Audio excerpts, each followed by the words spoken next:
The exhibition is about a history of domestic living, covering the last 100 years by 20 examples, 20 case studies. This is a large topic with many questions, so we wanted to focus on specific interiors that are representative of larger shifts and changes.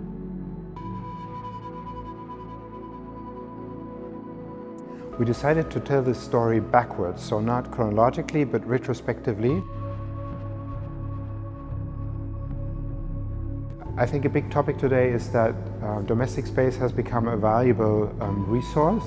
So space is an issue, how to make the most of it, how to use space efficiently. Another topic is sustainability and energy concepts.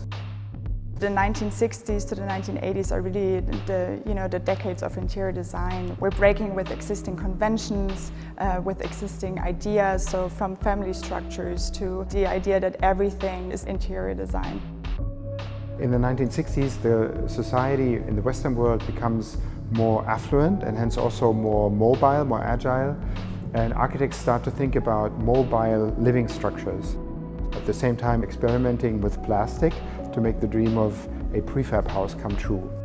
Another interesting example in the 1960s is the emergence of loft living, coming from New York, where the industry had moved out of Manhattan and artists moved into these empty storage or factory buildings and had these vast open spaces. Andy Warhol's Silver Factory was a good example for that. I found it fascinating because it was a place of living and working at the same time, of artistic production, filming, photographing, and also an early example of a completely mediated space that was published a lot by these works of photographers and these films. In the 1950s, the home interior became political because the question of living standards was a big issue in the fight between communism and capitalism between Americans and Russians. And there was an incident called the kitchen debate where Khrushchev and Nixon had a discussion in front of an American kitchen to discuss living standards. In the 1950s and 1960s, there's a continuous exchange between indoors and outdoors, especially in architectural perspectives. One great example of the relationship between indoors and outdoors is Lina Bo Bardi's Casa de Vidro in Brazil. Due to the open floor planning of the house and its large window panels, nature became a backdrop to the interior and almost a decoration to the interior. And on the other hand, it really became part of the inside.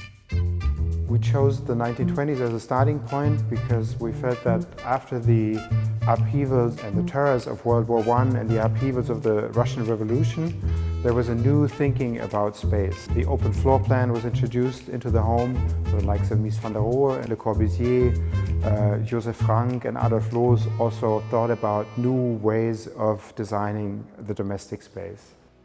Many of these examples here do have a kind of liberating moment to them, and so I hope that will help to trigger a discourse on domestic living and if what is available today still reflects what is really needed. This topic is urgent, it's always been urgent, it's a topic we can all relate to. Living says so much about who we are as individuals, but also as a society at large. So this is something that's close to all of us.